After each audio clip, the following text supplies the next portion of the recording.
ma clientèle est entrepreneuriale et il faut leur expliquer pourquoi ils peuvent y arriver. J'ai été responsabilisée très jeune parce que je voulais être la co-CEO de ma mère finalement. J'ai eu ce rôle d'enfant adulte très très jeune. Il fallait que je réussisse pour que ma mère soit fière de moi, pour que mes sœurs soient un exemple pour elles. On voit que tu aimes aider, apporter de la valeur. Est-ce que c'est quelque chose qui est en toi et Bien sûr. qui compte pour toi? Il faut aider les personnes, et il faut leur transmettre, expliquer pourquoi ils peuvent y arriver. Ce qui me plaît au tribunal, c'est de défendre avant tout les gens. Je vais accompagner les dirigeants d'entreprise qui ont des problèmes. Par exemple, une personne qui crée une activité mais qui se fait piquer l'idée. Donc on va...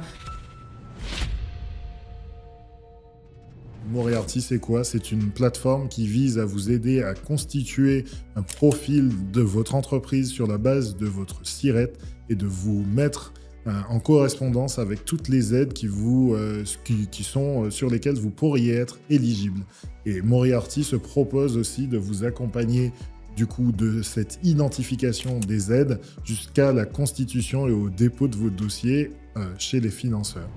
Bienvenue dans Cut the Shit, le podcast où on parle d'entrepreneuriat sans filtre et sans bullshit. Aujourd'hui, on accueille une avocate. Elle est également passionnée de basket et elle aime défendre et protéger les autres. On a le plaisir d'accueillir Kadiatou. Merci. Bonjour tous les deux. Kadiatou. Bonjour et merci de venir aujourd'hui. Avec plaisir, merci de l'invitation. Désolée encore du retard, je dis tout le temps. Faut pas le dire ça. Nous, Kadiatou, on t'a découvert, on t'a connu grâce à ton implication à Station F. Donc déjà, on est ravis de t'avoir parce qu'on n'a pas énormément échangé sur place. Tu animais un atelier et ensuite, on a pu rediscuter avec toi. Tu nous as fait le plaisir d'une consultation gratuite, ce qui est quelque chose d'assez fou pour une avocate. Avec ton succès et ton emploi du temps. Chargé. Et aujourd'hui, tu es là avec nous, donc les 30 minutes sont offertes aussi. Ouais, j'ai été venue pour un atelier un peu questions-réponses pour les entrepreneurs à Station F. Et c'était, tout ça a commencé quand j'étais dans mon ancien cabinet, on faisait des consultations juridiques gratuites. Moi, avant le côté professionnel, il y a le côté humain qui est très important pour moi. Et évidemment, on pourrait facturer, beaucoup d'avocats facturent, mais beaucoup d'avocats ne facturent pas pour des premières consultations parce qu'il y a une prise de contact avec les prospects qui peuvent devenir clients. Et puis aussi, parfois, alors certes, on a l'expérience, mais c'est juste des choses que vous savez déjà aussi. Ouais, d'accord. Bon, on aimerait commencer par le début et savoir qui tu es. Oui, c'est vrai que j'ai commencé à parler comme si on était au café. Eh bien, je suis toujours Kadiatou, j'ai 36 ans. Je suis avocate depuis 2017. Je suis au barreau de Paris, même si j'ai grandi à Strasbourg, dans une famille totalement féminine, vu que nous sommes 5 filles avec ma mère. Mon père est là, mais moins présent. C'est ma mère qui nous a éduqués toutes seules. Je suis la deuxième d'une sœurie de 5. J'ai une grande sœur qui est autiste. Non, je vous dis pas ça pour faire la minute UNICEF comme je dis, mais c'est plus que j'ai été responsabilisée très jeune parce que je voulais être la co-CEO de ma mère finalement. Et donc j'ai eu ce rôle d'enfant adulte très très très jeune et je me suis dit que il fallait que je réussisse pour la fierté de pour que ma mère soit fière de moi, pour que mes sœurs soient fières et que je sois un exemple pour elles. Et donc j'ai été responsabilisée très jeune. D'accord. J'ai pu voir un excellent épisode de toi avec We Hustle et ce qui ressortait, ce que j'ai ressenti, non seulement c'était ta détermination, mais j'avais l'impression que tu voulais rendre fière ta mère. Est-ce que c'est quelque chose qui t'anime profondément et même toujours aujourd'hui? Oui, alors la détermination toujours. La détermination, c'est l'objectif, on va dire la ligne d'arrivée, mais après, avant d'arriver à la ligne d'arrivée, il y a plein de valeurs à mettre en avant et je pense qu'aujourd'hui, c'est ça que je travaille vis-à-vis de moi. Ma mère m'a dit qu'elle était fière de moi, déjà. Chose qui, je dirais pas pour elle, n'est pas facile, mais culturellement, moi, je viens du Mali. La fierté des parents de le dire, j'ai l'impression que c'est pas des plus communs. Ouais. Je dis pas que c'est difficile, mais en fait, ils veulent tellement, les parents, qu'on soit au maximum de notre succès, de notre santé, de notre réussite et plein d'autres choses que s'ils disent rien, c'est que c'est bien. Mais de dire qu'ils sont fiers, c'est autre chose. C'est un accomplissement. Oui, c'est un accomplissement. Et honnêtement, elle l'a dit il n'y a pas si longtemps. Hein, je pense je pense très peu de temps après vous avoir rencontré lors de l'atelier, vu que j'avais couru mon premier marathon. Le surlendemain, j'étais avec vous, donc j'ai boité un peu. Je ne sais pas si vous vous souvenez, mais en tout cas, pour l'anecdote. Et c'est là où ma mère, elle m'a dit qu'elle était fière. Et encore mieux, elle l'a dit à des personnes. Et ça, c'était vraiment un accomplissement. Là où, quand j'ai prêté serment, elle a quand même dit au bâtonnier que je savais pas faire des œufs correctement. Donc c'est bien tous ces trucs d'avocat, mais par contre la cuisine. Ouais, ça, elle peut pas tout faire. Hein. Et en fait, c'est pour dire, garde les pieds sur terre. Et je pense que ça, c'est quelque chose de très, très, très important pour moi, malgré la réussite pour ma mère initialement, mais aussi la réussite personnelle, parce que quand moi j'étais jeune, j'ai travaillé beaucoup pour elle. Elle m'a dit, tu seras ou avocate ou médecin. Parce que l'immigration est dure, etc. J'ai passé un bac scientifique, ça a été horrible. Je voulais aller en médecine jusqu'au dernier moment où je suis allée en droit. Et vraiment, je suis devenue avocate pour elle. Maintenant, j'exerce pour moi. Et ça, c'est quand même un accomplissement qui est très fort. D'où la détermination aussi. Oui, tu as un peu anticipé ma question. Ma question, c'est comment on devient avocat? Parce que tu nous as déjà un peu spoilé sur le barreau, mais c'est quoi exactement les étapes? Comment on tient? C'est un milieu extrêmement compétitif dès les études. Oui. Alors, très rapidement au niveau des études, déjà, le bac n'est pas obligatoire pour aller en droit. Ça, on ne le dit pas assez, je trouve. Oui, il y en a beaucoup qui l'apprennent. Ah oui? Comme toi. Ouais, le bac n'est pas obligatoire. Alors, bien évidemment, il y a une contrepartie, c'est que tu fais une capacité et que tu fais 2 premières années. Et qui me semble, si ça n'a pas changé, la moyenne est à 12 et pas à 10. Et si pendant les 2 premières années de rattrapage, on va dire capacité ou AJAC, je crois, tu as 12 de moyenne, tu passes en 2e année classique. Okay. Donc, moi, j'ai des personnes qui étaient avec moi Master 2 qui avaient fait un CAP initialement et un BEP, quoi. Ouais. Okay. Et qui sont avocats aujourd'hui. Incroyable, donc on ne savait pas. Ça veut dire qu'on peut être en première année de droit à 15 ans juste pour anticiper ou pas du tout? Non, je crois qu'il faut quand même... au moins le brevet des collèges et un bac soit professionnel, soit un diplôme de certification CAP, BEP ou... Mais pas forcément un baccalauréat général. Voilà, c'est ça. Pas du tout... Donc toi, tu as fait S pour le plaisir, c'est ça? Pour ma mère. J'ai eu 10-0-0 et vraiment, c'est le sport, l'histoire qui m'ont sauvé, quoi. Donc, même pas les langues. Et c'est ça qui est intéressant en droit, c'est que finalement, on n'apprend pas le droit au lycée, à part quand on est en filière STMG. Et encore, à nos époques respectives, à tous les 3, je crois qu'il n'y avait même pas de droit en STT. Un peu légèrement, parce que j'ai fait STG, mais il y avait du droit. Et après, c'est en DUT où j'ai eu beaucoup de droits, parce que j'étais en gestion des entreprises et administration des entreprises.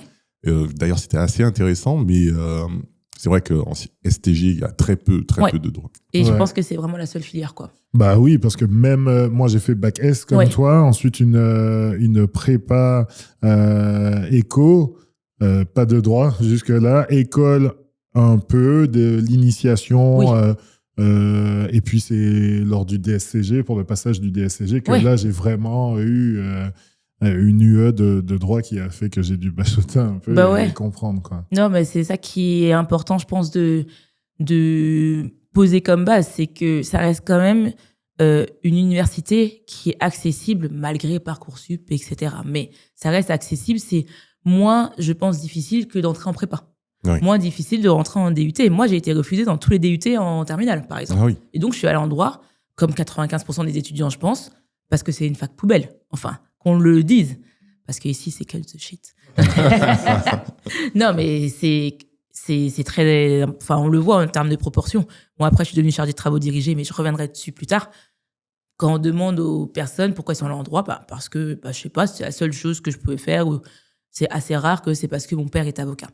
Et donc, pour revenir sur les études, on peut passer le barreau à la fin du Master 1, pas forcément à la fin du Master 2, pas forcément après avoir fait une école, un master spécialisé, pas forcément après avoir fait des grandes écoles, etc. Même si, pour le marché du travail, c'est mieux d'avoir au moins un Master 2 de spécialisation. Et donc, moi, j'ai un Master 2, j'ai Master 1, non, pardon, je reviens en arrière, j'ai un DUG. Je suis la dernière année du DUG. À Strasbourg, une licence, parce que du coup, j'ai les deux. Et Master 1, Master 2. beaucoup vont faire 2 Master 2 ou payer 20 000 € pour un master spécialisé. Moi, j'avais pas du tout les moyens, donc j'ai fait ces 5 ans classiques. Et après, on passe le barreau et après, on fait 1 an et demi d'école. Et donc, pour répondre au côté détermination, côté c'est extrêmement compétitif, ben en fait, quand on s'appelle Kadiatou, enfin, je vais parler de moi à 3e personne sans flexer. Je parle à la petite Kadiatou qui a grandi dans un environnement strasbourgeois, en quartier, en HLM, où après, j'étais dans un collège et lycée privé religieux. Pas trop, mais catholique au collège, protestant au lycée.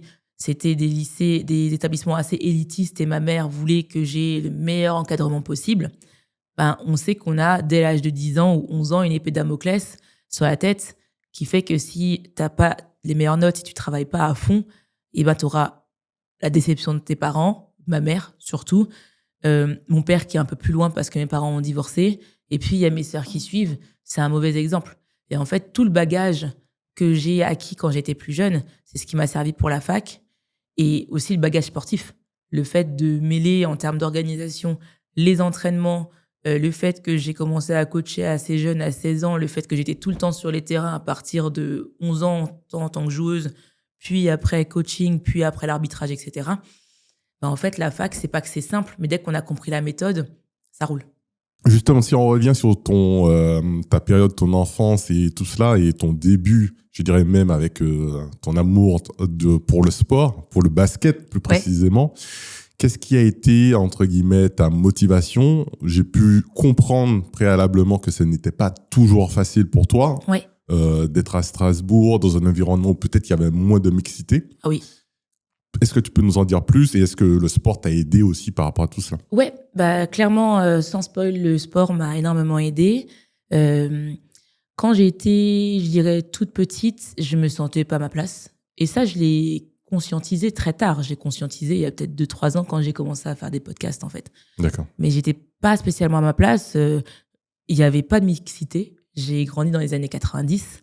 Mes seuls modèles, c'était Will Smith avec Le Prince de Bel-Air, Space Jam, enfin... des hommes basketteurs, des hommes grands, etc. Des États-Unis, surtout. Et puis ici, Michael Jackson, mais après, on connaît le destin qu'il a eu. Et donc, oui, je me sentais assez seule et finalement, la seule personne au début à qui je voulais parler, c'était ma mère, mais je sentais aussi qu'elle avait beaucoup de charges sur elle, sur ses épaules, et donc je voulais pas lui causer plus de soucis. Et donc, la seule chose que je faisais, c'était travailler tout le temps pour être la meilleure partout, dans toutes les disciplines. Et une chose que je détestais et que je déteste toujours depuis toute petite, c'est l'injustice. Et c'est pour ça, j'en parlais encore avec des amis il n'y a pas très longtemps. Dès toute petite, on m'appelait inspecteur Kadiatou, par exemple. J'avais 4 ans au centre aéré parce que, en fait, j'allais hurler sur les petits qui se moquaient, par exemple, de ma grande sœur, qui est autiste et qui était avec nous au centre aéré, d'autres personnes qui se moquaient des personnes en surpoids, etc.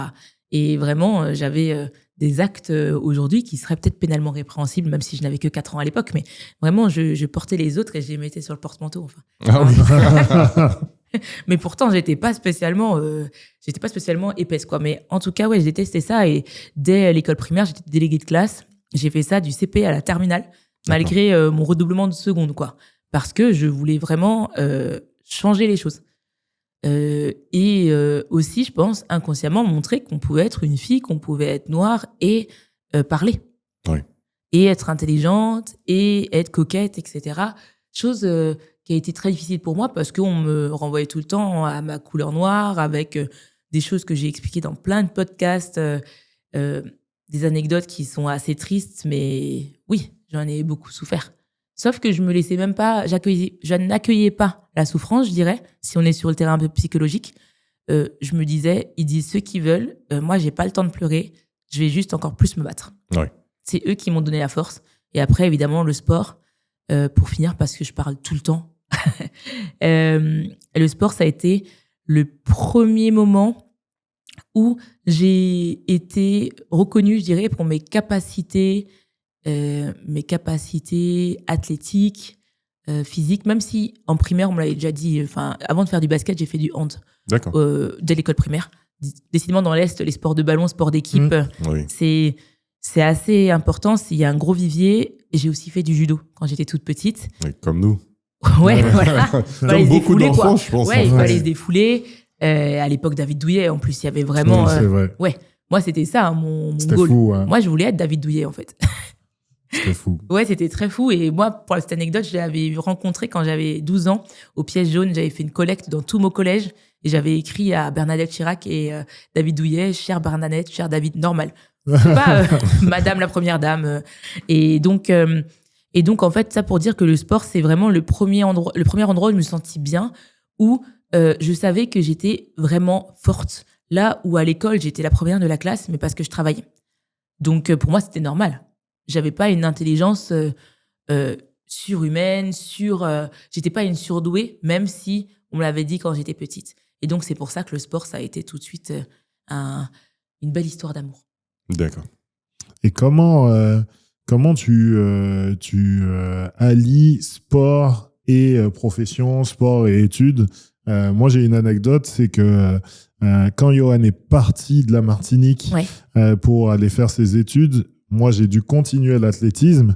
Et une année, je crois que c'était l'année juste avant le bac, j'ai arrêté l'athlétisme. Ouais. Et mes notes ont chuté au lieu d'augmenter. J'ai repris l'athlétisme. Ouais, c'est fou. Hein. Et ce trimestre-là, j'ai eu un trimestre assez exceptionnel. Ouais. Donc, c'est assez dingue. Toi, comment s'imbriquent ces deux, on va dire, activités, une extra-académique ou extra-professionnelle et ta vie pro? Alors, je vais revenir en arrière par rapport à l'enfance. Dès que j'ai commencé le basket au collège, où ça a été beaucoup plus assidu, ça allait très bien. Au lycée, ça a été un peu compliqué parce que il y a le changement du corps féminin où je n'étais pas à l'aise avec mon corps. On parlait pas de la puberté. J'ai quand même des copines qui ont arrêté le basket parce que le début du lycée, 16 ans, on commence à sortir, etc. Moi, j'ai redoublé ma seconde, non seulement parce que j'étais pas dans un lycée qui me correspondait. C'était un lycée ultra élitiste. J'ai énormément menti sur ma personnalité. Je disais que je faisais du basket. Ça, c'est la réalité. Mais plus que je n'habitais pas en quartier, plus que mes parents ne faisaient pas les métiers qu'ils font, parce qu'ils travaillent encore. Pour ma mère, en tout cas, les femmes de ménage, je disais qu'elle était chef d'entreprise. C'est vrai, mais il manque le domaine. Et mon père, je disais qu'il était rentier, je ne savais pas ce que ça voulait dire, alors qu'avant d'être à la retraite, il était ouvrier.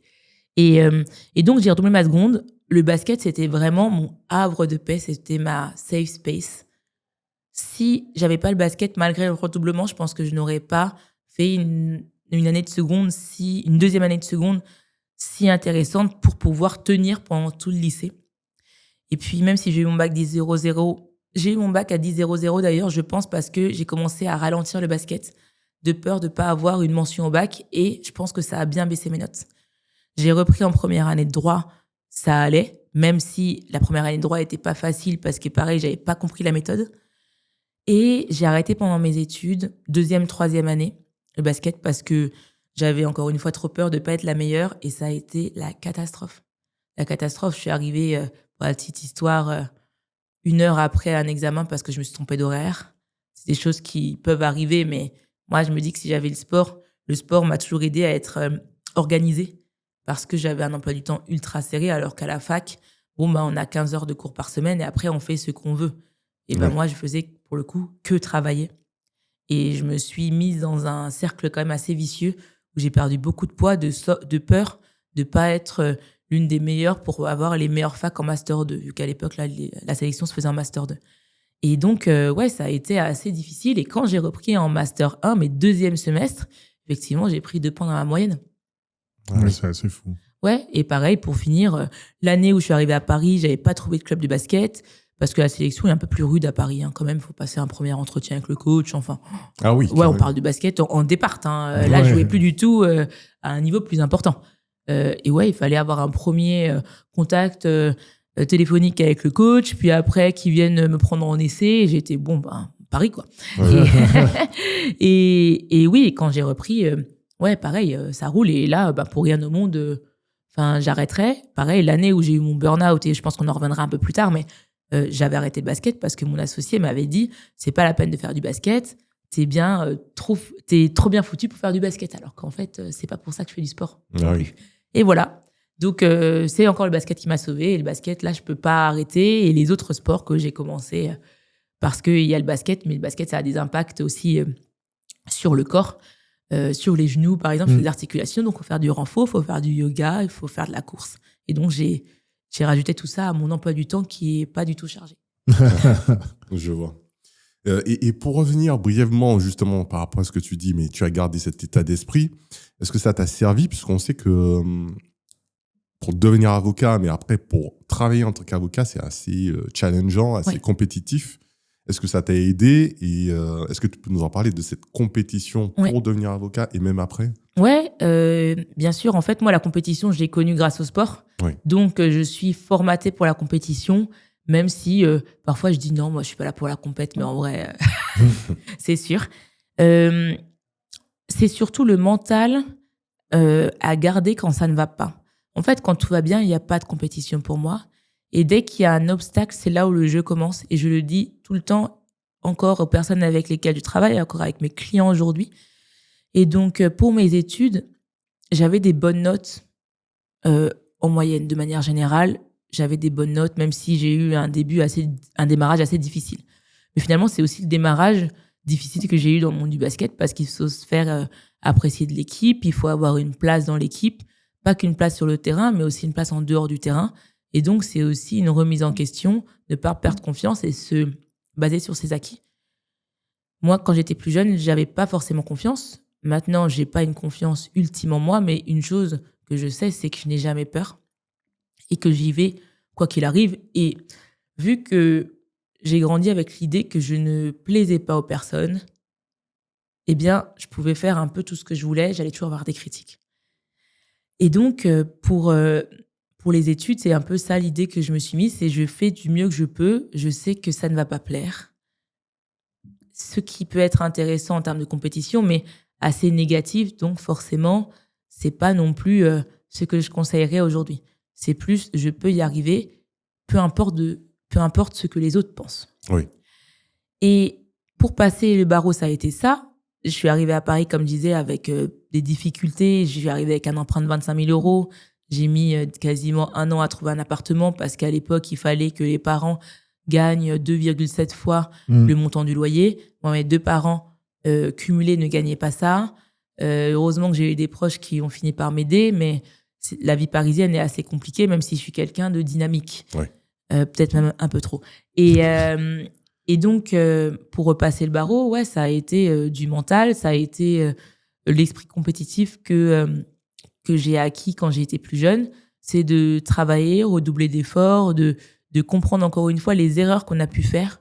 Et moi, c'est un peu ce que j'essaye de faire sur le terrain. J'ai toujours essayé de faire sur le terrain. Et ce que je fais aujourd'hui, c'est si je marque pas un double pas, qu'est-ce qui pêche? Et moi, je sais ce qui pêche quand je marque pas un double pas. C'est que je pense que je vais pas le marquer et je pense tout court. Aujourd'hui, je suis en contre-attaque toute seule. Je rate mon double pas. Ça, c'est certain. Parce que j'y pense trop. Et donc, pour le parallèle avec le repassage du barreau, ça a été quels ont été les éléments qui ont fait que j'ai pêché d'un point de vue méthode et aussi d'un point de vue organisationnel. Peut-être qu'il faut moins travailler, mais plus efficacement. Là où moi, je sais que je vais un peu papillonner parce que je dirais pas des troubles de la concentration, mais oui, je suis pas ultra concentrée, quoi.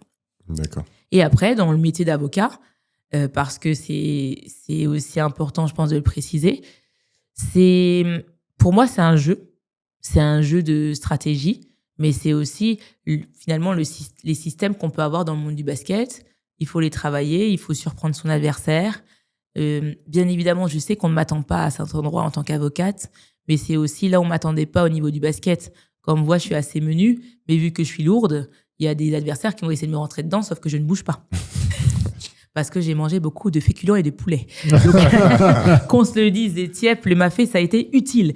Et donc voilà, c'est totalement comme ça que j'appréhende la profession aujourd'hui, avec une assurance, parce que je sais que je suis là et que je suis en place.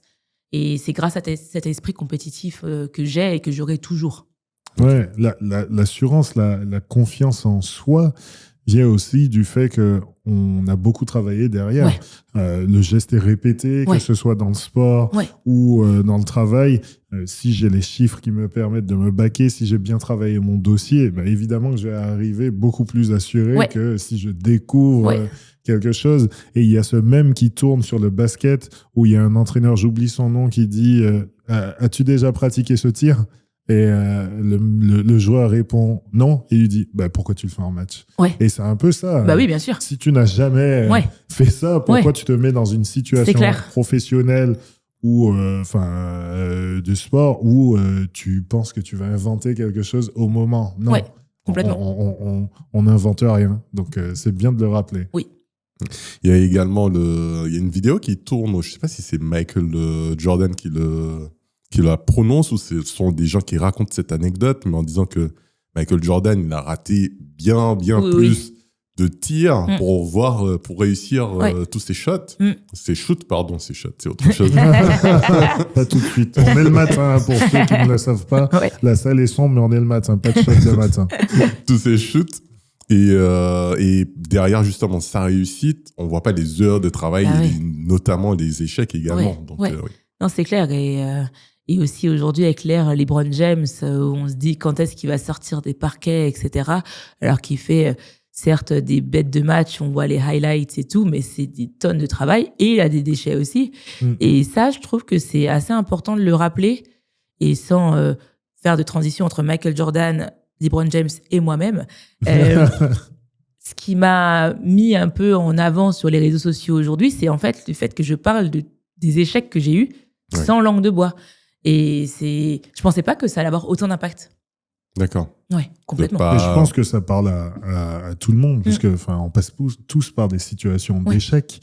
Et c'est vrai, tu as évoqué un peu la santé mentale. C'est vrai que parfois, on n'est pas préparé à l'échec. Quand on est fondateur, recevoir un nom lorsqu'on est en levée, le premier nom, la première salve de dizaines de noms aussi. Quand les gens lèvent, personne ne dit « Ok, j'ai réussi à lever grâce à ces 3 partenaires et avec le soutien de l'État via la BPI, un truc du genre. » Les gens vont juste afficher « J'ai levé 2 millions, regarde, c'est incroyable ce qu'on a fait. » Donc, c'est bien de parler de l'échec parce que ça fait partie du chemin. Bien sûr. Mais c'est aussi bien de se préparer à l'échec et au rebond. Pour le basket. Bien sûr. L'autre élément, je pense, qui fait partie de toi, on voit que tu aimes aider, apporter de la valeur et autres. Je ne sais pas, est-ce qu'on peut caractériser cela en tant que social, bien que je n'aime pas forcément toujours ce terme. Est-ce que c'est quelque chose qui est en toi et qui compte pour toi? Bien sûr, je suis grandi. J'ai grandi dans la collectivité, dans le côté social. C'est vrai que quand on parle de social, on pense tous à... Moi, en tout cas, je pense à assistante sociale. Oui. Il faut de l'aide. La DAS n'est pas très loin. On ne parle pas de DAS aujourd'hui. Je ne sais plus le dernier terme. Excusez-moi, mais le côté un peu négatif. Mais oui, dès toute petite, j'ai voulu aider les gens. Je ne sais pas pourquoi. Je ne pourrais pas l'expliquer. Mais je sais que la première fois où je me suis dit que je n'allais pas rester à ma place, c'est quand j'ai vu Julie Lescaut et Mousse Diouf. À la télé, où je me suis dit non, il faut pas, on peut pas rester comme ça, il faut aider les personnes, il faut leur transmettre et leur expliquer pourquoi ils peuvent y arriver. Et ouais, j'ai eu ça dans le sang, là où j'ai pas l'impression que dans mon entourage proche, que ce soit mes sœurs et ma mère, ce soit quelque chose de aussi inné que moi. Elles ont énormément de qualités, bien sûr, parce que si elles m'écoutent, elles vont me tuer. mais c'est vrai. Elles sont 4, hein, donc. Ouais, elles sont intimes, genre. Malgré le mafé. Ouais, non, mais. Elles ont mangé la même chose. Ouais, voilà. Et vraiment, c'est quelque chose qui m'incarne. Quand j'étais petite, comme je disais, déléguée de classe de la jeunesse, à la fac. J'étais pas dans les BDE, comité des fêtes, etc. Mais en Master 2, j'étais présidente de l'association du Master 2, quoi. Je pense qu'il y avait une partie de moi qui voulait être mise en avant parce que j'avais besoin de la reconnaissance des gens. Aujourd'hui, c'est plus trop le cas. D'accord. Même si on me le dit, tel des haters, c'est tel la jalousie, des choses qui peuvent me piquer, bien sûr. Mais pour moi, aujourd'hui, de transmettre, c'est super important, de transmettre l'histoire que j'ai vécu parce que je suis pas seule. Là où quand moi, j'avais l'âge des personnes avec lesquelles je parle, donc 10, 12 ans ou même toutes petites, j'avais pas forcément des personnes qui me disaient être noir, c'est pas grave. Là où moi, j'avais l'impression que c'était un fardeau. Je voulais changer de couleur de peau. Ah oui. Ouais, bien sûr, je voulais être la plus européenne possible. Mes modèles, c'était qui? C'était Madonna. Donc, disons que c'est pas forcément le même style. Heureusement qu'il y a eu les JO et Marie-Jo, bien sûr. C'était les premières personnes, les premiers modèles, mais c'était le sport. C'était Souria Bonali qui s'était fait interdire de pratiquer le patinage parce qu'elle avait fait une figure trop dangereuse, alors qu'en fait, c'était juste une bosse. C'est sûr. Et donc, il n'y avait pas d'autres modèles. Et le premier modèle, on va dire, juridique ou judiciaire que j'ai eu, finalement, moi, c'était Michelle Obama. Donc, ça, j'avais déjà 20 ans. Oui. Enfin, un peu moins. Donc voilà, tout ça pour dire que pour moi, le côté social de transmettre, c'est beaucoup plus important que le financier. Alors, je vais dire ça, je vais avoir une salve de personnes qui vont me dire « Oui, Kadiatou, j'ai une question. » Mais je préfère répondre. Je me sens beaucoup plus enrichie que de facturer aujourd'hui. Et même dans le monde du basket, de transmettre, je trouve ça gratuit, je trouve ça simple, je trouve ça beau. Et si on sourit, tout va bien. C'est vraiment ce que je me dis aujourd'hui. Non, ce sont des paroles qui résonnent. C'est hyper intéressant parce que tu nous as dit que tu as commencé à coacher à l'âge de 16 ans. Ouais. C'est fou, ça. Ouais, mais en même temps, le basket, c'était ma maison. C'était ma maison. J'y étais tous les jours. Parce que je me sentais bien. J'avais mes potes. J'avais ma petite sœur à l'époque qui faisait des sessions de baby basket. Donc, elle avait 3-4 ans. Et donc, de voir des personnes heureuses derrière un ballon, qui crient dans tous les sens. Ça m'anime énormément. Même là, ça m'émeut, quoi. Je vais pas pleurer, mais j'en suis pas loin, quoi. Ouais. J'aimerais passer justement sur le côté un peu... tu as dit que tu es avocate. Quelle est ta spécialité? Est-ce que tu peux nous expliquer ta spécialité? En quoi ça consiste? Oui, déjà, aider les gens, les défendre. Là où je sais qu'il y a beaucoup d'avocats tous les avocats défendent, bien sûr. Ouais. Mais moi, je fais du contentieux. Je fais pas du conseil. Donc, c'est tout ce qui concerne les litiges, tout ce qui concerne les problèmes. Ma clientèle est entrepreneuriale. Elle est start-up et entrepreneur. Et donc, je vais accompagner les dirigeants d'entreprise ou des particuliers qui ont des problèmes dans le droit des affaires au quotidien. Ça veut dire, par exemple, qu'ils n'ont pas été payés. Ça veut dire, par exemple, qu'un freelance a conclu un contrat avec une entreprise en qualité de business développeur, de créateur de contenu, mais le contrat est mal exécuté ou le client n'est pas content, donc il veut renégocier le contrat. Enfin, d'abord, il veut se battre. Et après, on lui dit « calme-toi, ça va prendre du temps et de l'argent ». Donc, on négocie. Ça va être aussi une personne qui crée une activité, mais qui se fait piquer l'idée. Donc, on va être sur de la concurrence déloyale et ou de la contrefaçon. Ça va être aussi les difficultés de l'entrepreneur d'un point de vue trésorerie. Donc, on va aller peut-être sur une procédure collective, un redressement judiciaire, voire une liquidation, et lui expliquer que tel un chat, un entrepreneur peut avoir 9 vies. Alors, faut pas planter des boîtes pour planter des boîtes. Mais on peut rebondir. On rebondit pas qu'au basket. On rebondit aussi. Mais ça, on le dit pas aux entrepreneurs. On le dit pas aux entrepreneurs et on leur dit pas, par exemple, que si la société est en difficulté, qu'il ne faut pas qu'il sorte de l'argent de sa poche. Parce que s'il a créé une société, certes, c'est schizophrénique parce qu'il est tout seul avec sa personne morale, mais c'est un écran qui existe aussi pour ça. Et justement, c'est la différence entre les sociétés transparentes et les sociétés où il y a une vraie personne morale qui a un patrimoine qui est totalement distinct de la personne physique. Mais oui, c'est vrai que l'entrepreneur donne tellement... mais c'est son bébé, souvent, quoi. Et, on rentre dans cette transparence et dans la mixture des deux patrimoines. Et même pour les entrepreneurs individuels, ça a changé. Avant, il n'y avait qu'un seul patrimoine. Maintenant, il y a une scission entre les deux et donc on peut même liquider son entreprise individuelle. Et donc, je fais beaucoup de choses. Comme je disais, je pense que j'ai tout dit. Vraiment à la marge, un peu de droit du travail parce que j'en ai fait quand j'étais en Master 2 et que les entrepreneurs ont des salariés avec lesquels ils ont aussi des problèmes. Donc, je me surnomme, en toute humilité, avocate de la HES. Pas pour dire que je suis nulle, mais c'est l'avocate des problèmes.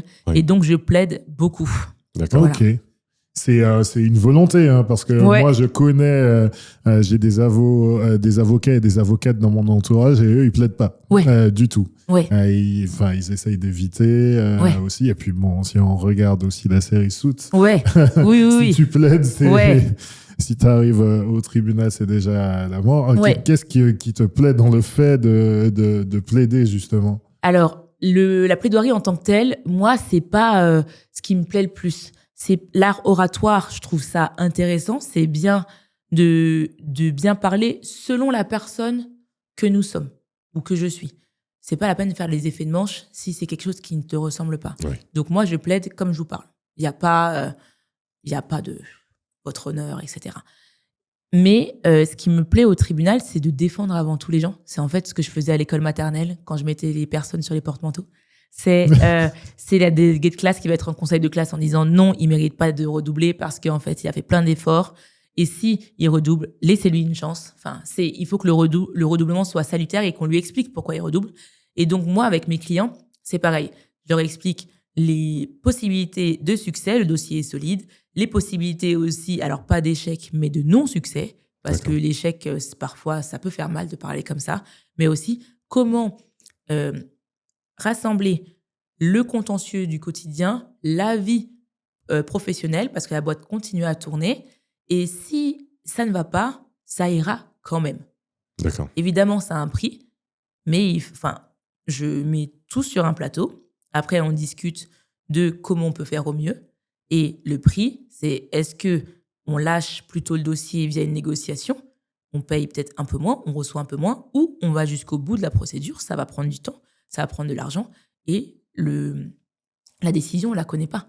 On peut avoir le meilleur dossier de la Terre, on ne sait pas ce que le client, la partie adverse, va raconter.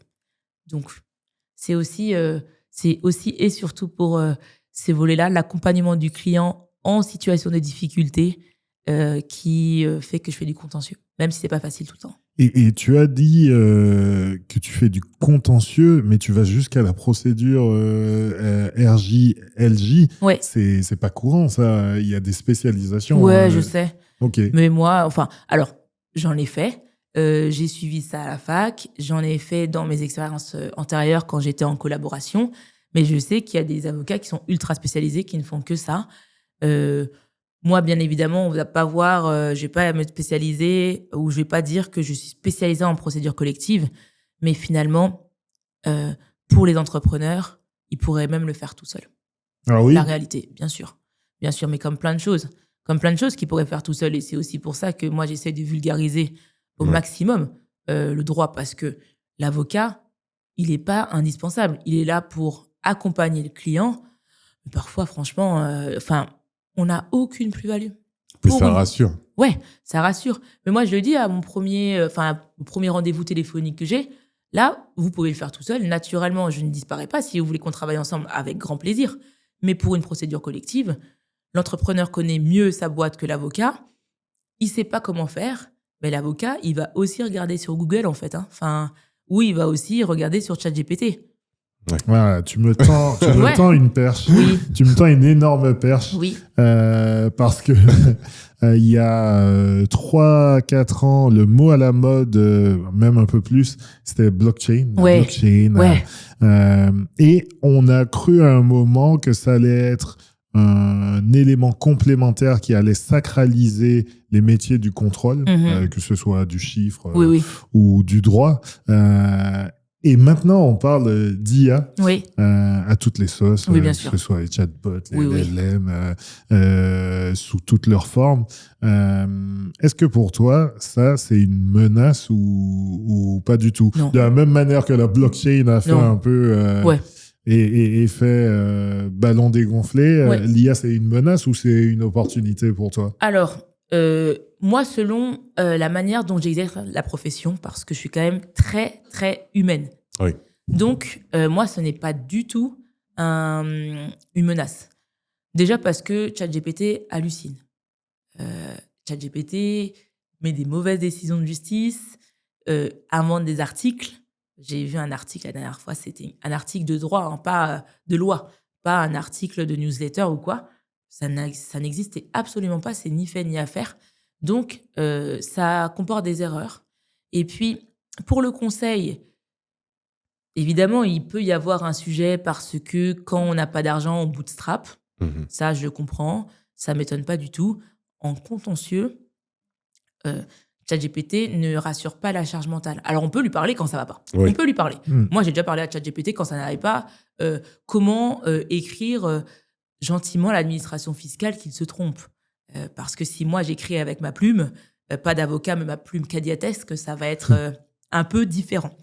Sans dire que l'administration fiscale... voilà, je ne dis pas ça.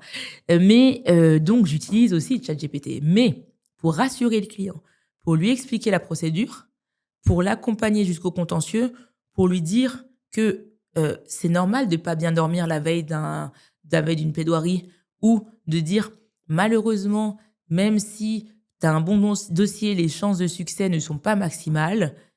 Et non, je n'ai pas de pourcentage parce que je ne suis pas une IA. Même s'il y a... On m'a fait la blague, oui, mais dans Cadiatou, il y a IA quand même. Bref. Et donc, j'ai des amis très drôles. Et donc, tout ça, l'IA ne peut pas le faire. Ne peut pas rassurer le client, ne peut pas décrocher tout de suite en disant « Calme-toi, déjà, ça va bien se passer. Qu'est-ce qui se passe dans ce dossier ?» Et en fait, l'IA, c'est intéressant quand on pose les bonnes questions. Ça, je le dis aux clients. Ça, je le dis à mes étudiants. Et c'est comme avant, en fait, avec Google. Donc, pour moi, ce n'est pas du tout une menace. Je pense que ça peut être une menace pour les personnes qui font du conseil, qui font du conseil dans le démarrage d'une boîte. Parce que là, les entrepreneurs ou les personnes qui se lancent de manière générale vont plutôt faire appel maintenant à l'IA que à des avocats. Pour faire des contrats. Oui, voilà. Les contrats, enfin, vraiment la boîte à outils de base, première CGV, en plus de copier le concurrent, les statuts, parce qu'en plus, quand on est tout seul, on se dit qu'on va pas s'embrouiller avec soi-même, etc., etc. Est-ce que le fait aussi que ce soit... c'est un métier réglementé, la profession d'avocat, comme bien d'autres. Au maximum, une boîte qui fait que de l'IA ne sera au maximum que juriste, entre guillemets. Est-ce que ça, ce n'est pas déjà aussi une protection, entre guillemets? Oui, alors, oui et non. Hein. Là, avec les réseaux sociaux, avec LinkedIn qui va dans tous les sens, et c'est bien que les personnes peuvent s'exprimer. J'adore d'ailleurs, petite parenthèse, un texte comme ça et une photo. C'est la mode en ce moment, je trouve ça particulier. Sans critiquer, je trouve ça drôle, et je pense qu'il y a beaucoup de personnes qui se lancent à leur compte, surtout avec l'avènement post-Covid, qui s'expriment grâce aux réseaux sociaux. Et on voit chez les juristes, chez les avocats, des personnes qui vont pas rédiger des consultations, mais qui vont faire des articles pour attirer une clientèle, on se le dise, et qui font des consultations juridiques, mais eux, ils enfreignent déjà la profession d'avocat, parce que ça, c'est applicable chez nous. D'accord. Mais c'est comme, alors là, on va se battre les hommes du chiffre, mais c'est comme les actes de la vie courante qui sont faits par les personnes du métier du chiffre. Les PV d'Assemblée Générale, les premiers statuts. Ouais, je sais. Je suis ancien auditeur, j'ai une bonne majorité de mes amis qui sont soit en finance, soit commissaire aux comptes maintenant. Oui, vas-y. Non, je vais avoir des problèmes à cause de toi. Non, non, on est tous ensemble, même si on se bat. Non, je rigole, c'est pas ça, mais c'est plus, effectivement, il y a plein de choses aujourd'hui qui sont faites par des juristes, des non-juristes, qui devraient relever de la profession d'avocat. Franchement, ça n'ira pas mieux. Donc, autant vivre avec notre époque. Et puis, c'est aussi aux avocats d'innover, en fait. D'accord. Et de ne pas rester dans leur zone de confort. Parce qu'il y a beaucoup d'avocats traditionnels qui se disent « Non, moi, je suis maître. Personne ne doit faire ça, etc. » Non, innove. D'accord. Et tu as parlé de cela tout à l'heure, de discuter avec l'administration fiscale. Du coup, tu t'occupes aussi de potentiellement de redressement, de, comment dirais-je? Ouais, contrôle. De contrôle fiscaux, exactement. Ouais, non. Je l'ai fait une fois par pure audace.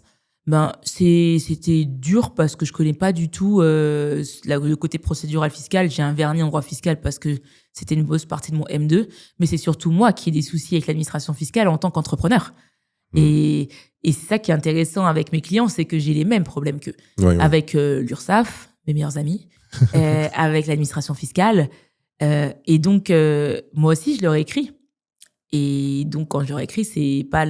si, c'est l'avocat qui lui écrit, mais c'est plutôt c'est avant tout moi, personne physique, entrepreneur individuel. D'accord. Mais justement, les avocats, ce sont aussi des entrepreneurs, parce que c'est une profession libérale, bien que donc, je regardais un épisode et on parle souvent de gros cabinets qui ont un statut très particulier avec les employés. Des collabs. Des collaborateurs, ils ne sont pas employés, justement. Les collabs. Avec les collaborateurs, pardon. L'ubérisation avant l'heure, les collabs. Et qui n'ont pas forcément le droit d'aller chercher leur propre clientèle, mais qui... Est-ce que tu l'as vécu? Et est-ce que tu peux nous en dire justement un peu plus avant qu'on avance sur la partie un peu tips et conseils? Ouais. Eh bien, moi, j'ai fait beaucoup de collaborations avant de me lancer. Donc, j'ai prêté serment en 2017. J'étais dans un gros cabinet américain avec un fou malade. Vous pouvez garder cette partie.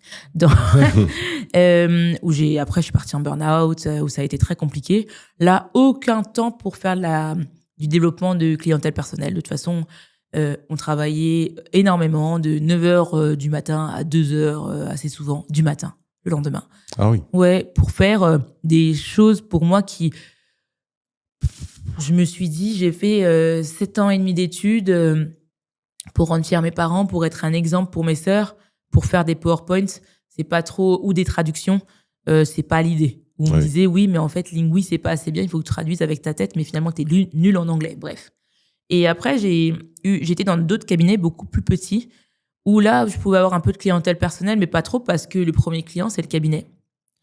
Mais j'ai développé ma clientèle personnelle grâce au basket. C'est les playgrounds qui m'ont donné mes premiers clients, bien sûr. C'est trop drôle, parce que, en fait, quand on joue, on est en tenue de basket. Moi, je viens pas avec ma robe d'avocat, bien sûr, et j'arrive comme une basketteuse qui se sait, avec l'outfit qui va avec, les dernières paires de baskets, etc. Et donc, quand on parle aux personnes, beaucoup sont dans le monde du sport, aussi dans le monde professionnel, mais ils ne vous attendent pas à avoir des avocats. Même si aujourd'hui, il y en a de plus en plus et c'est cool. Et donc, au fur et à mesure, j'ai eu la clientèle personnelle. Et dans mon dernier cabinet, qui m'a fait venir à Station F d'ailleurs, eh bien là, j'ai aussi développé une clientèle personnelle où on avait totalement la possibilité de le faire. Moi, je me suis orientée vraiment en contentieux, exactement ce que je faisais au cabinet, donc c'était assez bénéf. Et après, en fait, je me suis rendu compte que j'avais trop de clients. Les réseaux sociaux m'ont évidemment énormément aidé. Au début, je voulais pas surfer sur la vague de femmes noires. Même si on le voit, évidemment. Mais c'est vraiment le fait d'avoir raconté mon anecdote qu'un confrère m'avait prise pour une prévenue. Ça a explosé. Et je surfe depuis 2 ans sur cette vague de mon compte Instagram, de LinkedIn, de TikTok aussi. Et chaque fois, j'ai des clients, des prospects qui ne font pas du droit des étrangers, qui n'ont pas de problème en droit des étrangers, mais plutôt un problème entrepreneurial, litige, qui correspond à ce que je fais. Donc, je me suis dit qu'il fallait que je me lance. Là aussi, au cabinet, on m'a dit de toute manière, ça fait 4 ans que tu es là, tu as 8 ans de barreau, tu ne seras pas associé, il n'y a plus d'augmentation, donc en fait, pars. Oui. Donc, je suis partie. D'accord. Okay. Et justement, tu avais fait ton intervention à Station F. Oui. Et ce qu'on avait tous trouvé super intéressant et peut-être, je dirais, un peu court, c'est que tu nous donnais des exemples concrets, des conseils, des tips, des choses à faire et à ne pas faire. Est-ce que tu pourrais justement partager avec nous et en faire profiter à nos, comment on dit, auditeurs, à notre commu. Exactement. Ouais, et c'est vrai que là, j'aimerais bien développer du contenu sur des exemples concrets. Parce qu'il n'y en a pas assez. Encore lundi, je faisais une intervention et c'est justement aux exemples concrets que ça a été intéressant. Alors, juste, je vais faire ça de manière assez chronologique. Déjà, quand on crée une boîte, vous êtes frères. Pour l'instant, tout se passe bien. J'espère que tout se passera bien. Ça peut aussi bien se passer, mais il faut prendre la casquette du pire. Oui. Déjà. Ça, c'est le premier conseil que j'ai. Le 50-50, déjà, on ne le conseille pas tout le temps. Pourquoi ? Parce que, et moi là c'est ma casquette contentieux qui m'aide à donner des tips pour éviter les difficultés ou se protéger au mieux. Quand je dis 50-50, c'est vous créez une société tous les deux, vous êtes tous les deux à part égale, donc s'il y a une décision à prendre, si l'un veut, l'autre ne veut pas, la situation est bloquée, on ne peut pas avancer. Par exemple, la décision en question, c'est de développer un logiciel, c'est le cœur bizarrement de votre activité, tu changes d'avis. Comment on fait ? Juridiquement et judiciairement, ce n'est pas un motif de dissolution de la société. Surtout si l'un des deux n'est pas d'accord. Il va juste bloquer pour polluer. Et donc, l'idée, c'est d'avoir un pacte d'actionnaires pour dire que même s'il y a du 50-50, il y a des décisions qui sont fondamentales pour l'entreprise. Des décisions parfois qui concernent plus un domaine que l'autre. Peut-être que le côté financier, ça va être un tel qui va être responsable de ces décisions. Oui. Si c'est la créa, ça va être l'autre personne. Et s'il y a un blocage, eh bien peut-être qu'il y aura un droit de vote plus important pour celui qui est en lien avec le domaine. Par exemple, ça c'est un tips. Le deuxième tips qui est assez important, là j'avance un peu dans la vie de la boîte, c'est les premiers impayés, les victimes du succès. On commence à avoir des clients, on commence à faire du chiffre. Vous avez votre boîte, votre logiciel, vous travaillez avec un freelance qui a besoin de votre logiciel, vous lui pitchez, il est super content, il signe le contrat. Moins de 14 jours plus tard, il dit « je veux plus avoir le contrat » parce qu'en fait, il s'est rendu compte que sa trésor ne tient pas. Et là, il se dit « non, mais je suis consommateur, donc j'ai un délai de rétractation ». Sauf qu'en fait, il n'y avait pas l'histoire de délai de rétractation dans le contrat. Et là, il y a un litige. Et donc, enfin, non, pire encore, si je prends la vraie vie des entrepreneurs, il n'y a même pas de contrat. Et donc, il y a des échanges WhatsApp qui se font. Et donc, la personne imagine être consommateur, donc se rétracte. Mais en fait, vous êtes tous les deux professionnels, c'est pour ces besoins professionnels, il n'y a pas de droit de la consommation. Oui, il n'y a pas de droit du faible entre professionnels. C'est ça, il n'y a pas de droit du faible. Et donc, il va aller devant les tribunaux. Et parce que vous voulez le contraindre à poursuivre le contrat. Et donc, deux choses. La première, c'est même si vous faites un contrat nul, éclaté, que vous avez eu un modèle, etc., vous avez eu ChatGPT, vous n'avez pas d'argent pour un avocat, prenez au moins ce contrat qui est une base plus certaine que les échanges mails, que WhatsApp, qu'Instagram, LinkedIn. Ça, c'est une première chose. Deuxième chose, évitez de juste parler oralement. Oui. C'est encore plus importante que la première. Toujours mettre sur papier. Et la troisième, c'est peut-être juste de prendre un avocat pour avoir un template solide de contrat que vous allez décliner. Ça vous fait peut-être un forfait de, pas par contrat, mais ouais, si par contrat, je dirais, moi, peut-être 1000, 1500 euros pour pas juste le modèle, mais expliquer, enfin, de faire une analyse économique de l'activité, plus le contrat le plus adapté, plus l'explication de chaque contrat pour que le client entrepreneur puisse expliquer à ses propres clients. Et puis après, s'il y a des questions par-ci, par-là, ben, l'avocat, enfin, en tout cas, moi, je répondrai rapidement. Donc, en fait, c'est sûr que 1500 euros d'un coup, et c'est pas forcément pour un seul contrat, ça fait beaucoup, mais ça permet de moins payer par la suite. Et si j'ai un dernier exemple de tips, c'est quand on travaille avec des freelances, ça arrive très souvent, c'est de faire signer une cession de droit. Quand je parle de freelance, c'est souvent des gens de la tech. C'est des CTO, des personnes qui veulent devenir CTO, mais qui ne le sont pas encore parce que l'ingénieur veut avoir le titre de CTO pour marquer parfois sur LinkedIn, je suis CTO de la boîte, mais aussi parce qu'il participe au développement de la boîte. Sauf que vous ne vous connaissez pas vraiment, donc vous êtes un peu dans la phase de séduction. Première chose à faire, c'est pas forcément de lui donner des actions. C'est peut-être de fonctionner avec un contrat de partenariat freelance où il va avoir un TJM, donc un tarif moyen, journalier moyen à X euros. Et puis surtout, parce que vous avez compris qu'il faut faire un contrat, marqué qui cède tout ce qui produit à la boîte, la propriété intellectuelle. D'accord. Parce que le jour où l'entrepreneur A, qui a sa boîte, se rend compte que l'entrepreneur B qui travaille en freelance, ça ne fonctionne pas, il va dire à l'entrepreneur B, bon, on a eu la chance, je t'ai pas donné d'action, au mieux qu'on s'arrête avec le contrat de freelance. L'entrepreneur B, il va dire, très bien, mais sauf que je récupère tout ce que j'ai fait. Ou, si tu veux le garder, je te le vends à 1 million d'euros.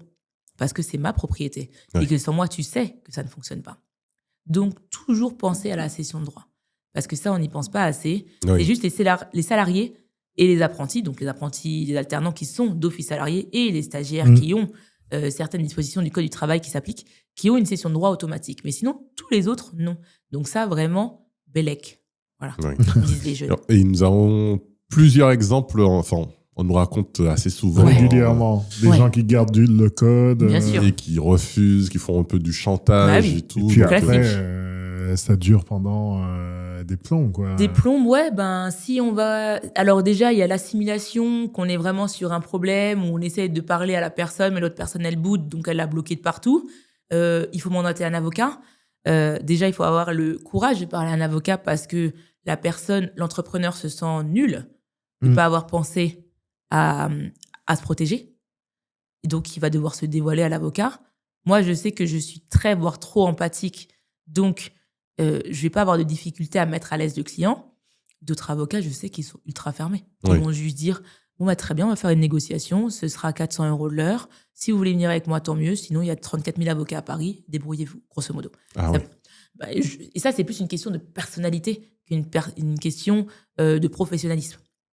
Malheureusement, et je pense qu'il y en a plein d'autres avocats qui sont très bien. Je dis pas qu'il y a moi, la personne ultra empathique et les autres. C'est pas du tout ce que je suis en train de dire. Donc, il y a ce côté accuser le coup qu'il y ait une difficulté. Et puis après, on essaye de faire une période de négociation, enfin, en tout cas moi, d'à peu près 6 semaines max. Parce que juridiquement, on est obligé d'avoir une phase amiable. Et encore pire, s'il y a des clauses qui existent où la procédure amiable est obligatoire. Ça va durer, moi je la limite à peu près à 6 semaines. Et puis après, s'il n'y a pas d'accord, il faut aller devant les tribunaux. Et généralement, la moyenne est entre 12 et 18 mois. D'accord. Et donc, on part au moins pour 2 ans. Et la société a le temps de peut-être même disparaître. Bien sûr. Elle a le temps de disparaître. L'entrepreneur partie adverse a aussi le temps de liquider. Parce que ça, il y en a aussi qui le font pour échapper au paiement. Oui. Et là, je le dis aussi en termes de type, il y en a beaucoup de prospects qui viennent me voir en me disant « Ouais, mais la boîte, elle a été liquidée, comment je vais faire ?» On peut porter plainte pour organisation frauduleuse d'insolvabilité. Et aussi, on peut porter plainte pour escroquerie. Toutes les conditions de l'escroquerie sont remplies. Donc ça, c'est aussi une possibilité. Mais je le dis aussi tout de suite, c'est qu'au pénal, c'est beaucoup plus long qu'au civil et on peut partir pour jusqu'à 4 ans. Voire plus. Anecdote fraîche d'actualité. Vous savez très bien que Kim Kardashian a fait l'objet d'un cambriolage. Oui. C'était en 2016. Le procès a eu lieu mardi dernier. C'est vrai. C'est 2025, fou. Ça fait 9 ans. Et on parle de Kim. On ne parle pas d'entrepreneurs lambda. Je rigole. Tous les entrepreneurs sont des Kim. Mais voilà, c'est donc au pénal, c'est long. Oui. D'accord. Et il y a aussi, peut-être le dernier type, sur des associés qui se séparent, mais je suppose que c'est aussi dans le cadre du pacte d'associés. Quand il y en a un. Oui. Quand il y en a un, on parle. Moi, ça, c'est vraiment mon dada, en vrai. Ça, c'est vraiment une expression de daronne. C'est vraiment, non, mais c'est vraiment ce qui m'anime. Pas les personnes qui s'embrouillent, bien sûr, mais d'aider le divorce entre associés. Parce que déjà, je viens du droit des sociétés classiques à la base en conseil. Et en fait, qu'on peut sortir la tête de l'eau malgré la dispute et organiser la sortie. Déjà, il y a la phase sans pacte. Oui. Ça, c'est quand même beaucoup plus important en statistique pour moi que les embrouilles avec pacte. C'est généralement au début de l'activité. On se dit, l'un fait le site, l'un va faire la com et l'autre va s'occuper un peu du technique. Oui. Il y en a un des deux qui ne fait pas. Et donc, l'un veut séparer de l'autre parce qu'il ne travaille pas correctement. Et donc, l'autre va bloquer. Et là, il va falloir les mettre autour d'une table. Là, c'est plus de la psychologie que plutôt du juridique, voire du judiciaire. On leur explique que tous les deux, soit on défend l'un, soit on défend l'autre, mais on fait en sorte aussi avec l'autre avocat d'être en phase, avancer ensemble pour rassurer les clients parce que nous, on a plus de recul que les clients respectifs où il y a de l'émotionnel, où c'est très fort. Et donc, ça va être de les mettre autour d'une table, de savoir quels sont les souhaits de l'un et de l'autre. Et après, ça va être de la négociation classique. Moi, je ne suis pas une grande négociante, mais on essaye de couper la poire en deux pour que tout le monde soit content, quoi. Et clairement, moi, j'appelle ça, sans racisme, bien évidemment, vers la communauté ouest-africaine, vu que je suis du Mali, mais j'appelle ça un peu la négociation du taxi sénégalais. Vous allez au Sénégal, ils vous proposent 2000 francs CFA, vous proposez 1000, on tranche à 1500. Oui. Et pour moi, c'est comme ça que je fais mes négociations. Et déjà, je pense que... Alors, pour l'instant, j'ai aucun client qui est parti en parlant de cette méthode-là, mais c'est plus de lui dire que finalement, ça va être... certes enfantin malgré les enjeux, mais on va faire en sorte que ça se passe bien. Et il faut prendre un peu de hauteur pour tout ça. On sait qu'il y a parfois des milliers, voire des millions d'euros en jeu, mais avant tout, c'est la paix intérieure. Et ça n'a pas de prix. Donc, si tu peux rire 30 secondes avec ma blague du taxi sénégalais, je te la fais tout le temps. Si tu veux que je joue au Uno avec toi, où on dit que là, on va sortir un contresens, on le sort. S'il faut sortir un +2 et après un +4 pour qu'il tranche de l'autre côté, il n'y a pas de problème, on va jouer comme ça. Et s'il n'y a pas d'accord en conflit d'associés, eh bien là, on n'a pas le choix d'aller en contentieux. Et ce que je précise tout de suite, quand je dis contentieux, c'est donc devant les tribunaux, c'est que jusqu'au jour de la plaidoirie, on peut négocier. Oui. Donc moi, la négociation, je ne l'arrête pas au premier acte judiciaire. D'accord. Parfois, je vais un peu choquer, si je suis en demande, je vais choquer l'avocat adverse et son client adverse pour dire, moi, mon client est déterminé à y aller, voici le projet d'assignation. Je laisse peut-être quelques jours où je prends la température avec l'avocat adverse, on discute en confidentiel. Est-ce qu'il va un petit peu baisser sa garde ou pas? Si oui, eh bien, je ne vais pas faire signifier par voie d'huissier, qu'on appelle commissaire de justice aujourd'hui, tout de suite, mais on va attendre un petit peu. Et si ça ne bouge pas, eh ben là, on va dans les tribunaux. Et pareil, chaque fois, on prend la température. S'il y a beaucoup d'émotionnel, on passe par un médiateur, une personne tierce, qui est le conciliateur est gratuit, le médiateur est payant. Donc, on essaie de passer par un conciliateur devant le tribunal de commerce et devant, si on est au tribunal judiciaire, parce qu'il y a un litige relatif aux baux commerciaux, mais ça, c'est autre chose. C'est le tribunal judiciaire. Bref.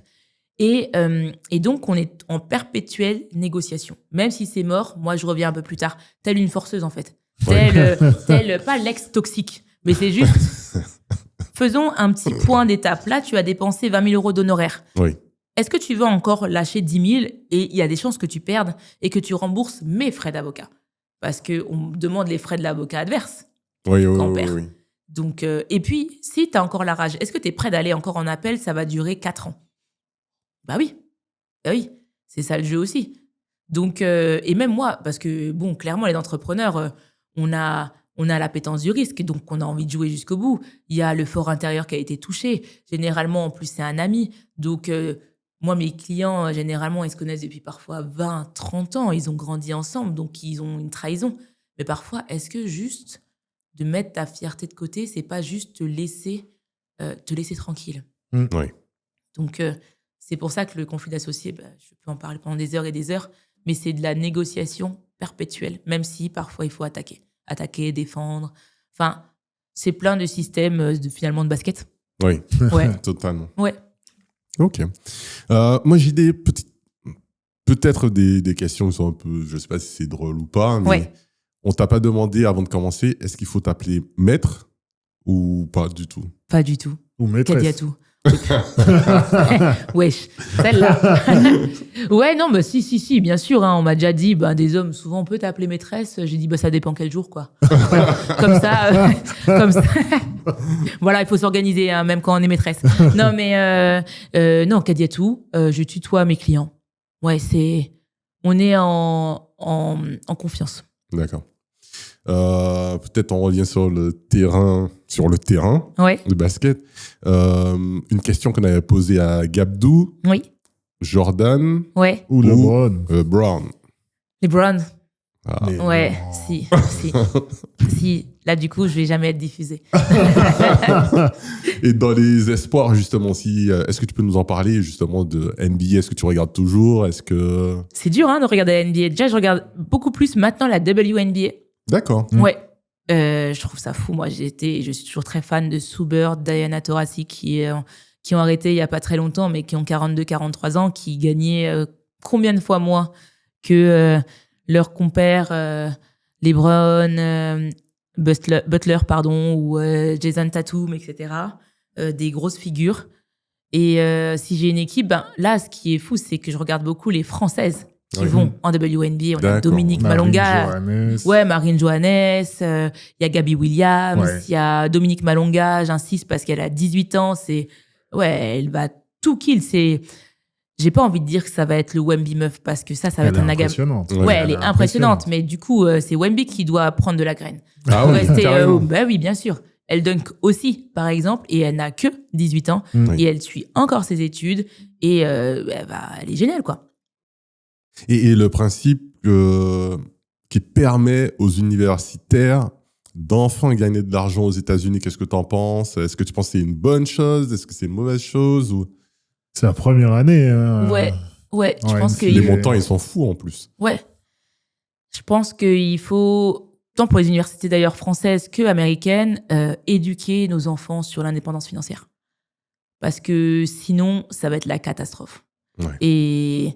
Et surtout, alors je connais pas du tout les milieux des jeunes universitaires, mais si moi j'avais été à leur place, je pense que j'aurais fait comme Dennis Rodman pour pour peut-être un peu caricaturer, mais je pense que j'aurais énormément flambé, j'aurais pas compris ce qui se passait, j'aurais pris des jets tout le temps, enfin, toutes les choses dont j'ai rêvé quand j'étais plus jeune et je n'aurais pas compris ce qui se passait, alors que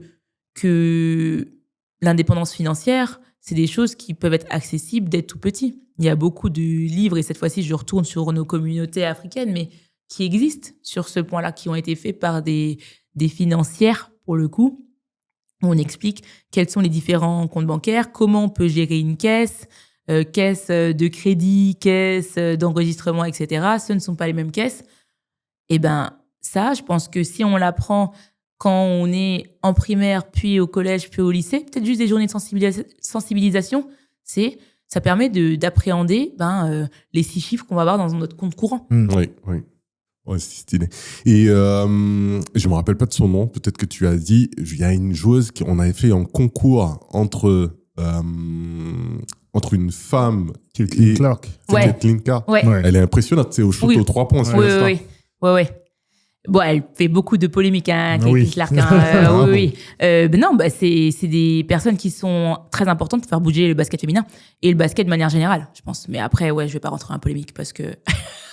D'accord. Mais oui, impressionnante. Ok. Est-ce que tu aurais le mot de la fin ou est-ce que tu aimerais dire quelque chose que potentiellement on ne t'aurait pas posé comme question? Alors, il y a plein de questions qu'on m'avait pas posées, du style mon poids. Non, je rigole. Non, déjà, c'était ultra enrichissant d'être avec vous deux. Ce qui est trop cool, c'est que vous avez aussi des parcours ultra inspirants. Et ça, je pense que vous êtes de l'autre côté, donc vous le dites pas. Et c'est vous qui hostez aujourd'hui. Mais vous avez des parcours aussi importants et inspirants. Et on a besoin de personnes comme vous pour la jeunesse. Moi, la jeunesse, ça m'importe énormément parce que si j'étais la petite Kadiatou qui serait assise juste à côté des sacs et qui me dirait, il y a 3 personnes qui parlent et qui ont réussi professionnellement, qui ont l'air très bien personnellement et qui prennent de leur temps pour expliquer ce qu'ils font, j'aurais eu moins peur pour l'avenir. Et donc ça, c'est très important et merci à vous. Merci à toi. Génial, merci à toi. Encore un plaisir d'avoir pu échanger avec toi. Moi aussi, comme partager. Toujours. Merci beaucoup. À bientôt. À Salut. bientôt. Et pour voir les nouvelles vidéos, n'hésitez pas à vous abonner, à liker si vous avez apprécié cet épisode, à suivre Kadiatou. Où on peut te retrouver et comment on fait pour te suivre? Alors, je suis sur Instagram et TikTok avec le même blaze, Kadia-8_tap. Sur LinkedIn, Kadiatou Tapili. Et puis après, il faut m'appeler. Je pense que je réponds assez vite. Better Call Kadi, comme ça. Et peut-être l'intro, parce que je voulais le demander, j'ai oublié. On n'a pas parlé de Suits. Woody l'a évoqué rapidement. Ouais. Mais pour toi, qu'est-ce que ça a représenté d'avoir une femme noire dirigeante dans une série aussi populaire? Ouais. Est-ce que ça a eu un impact pour toi ou pas du tout? En fait, pas trop. Parce que déjà, elle était dans une vague des séries de Shonda Rhimes avec, de l'autre côté, Scandal avec Kerry Washington. Tout à fait. Et aussi How to Get Away with Murder et Viola Davis. Donc, elle était dans cette vague-là. C'était quand moi, je passais le barreau que j'ai découvert Suits. Et en fait, j'étais déjà dans une vague de reconnexion avec mes origines africaines. Et en fait, de voir une Américaine avec un tailleur, avec des cheveux lisses, très américanisés, je commençais à ne plus être en phase avec ça. D'accord. Il y avait le côté, c'est une boss lady, c'est trop bien.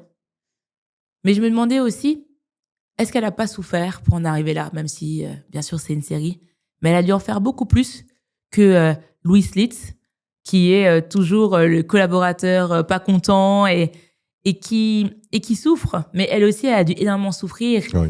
Et donc, si un jour je deviens réalisatrice de série, je montrerai, je pense, évidemment, une femme noire, mais qui est heureuse et pas juste à taper du poing pour montrer qu'elle est une boss et qu'elle s'assume pleinement. D'accord. Super. Top. Merci à toi. Merci à vous.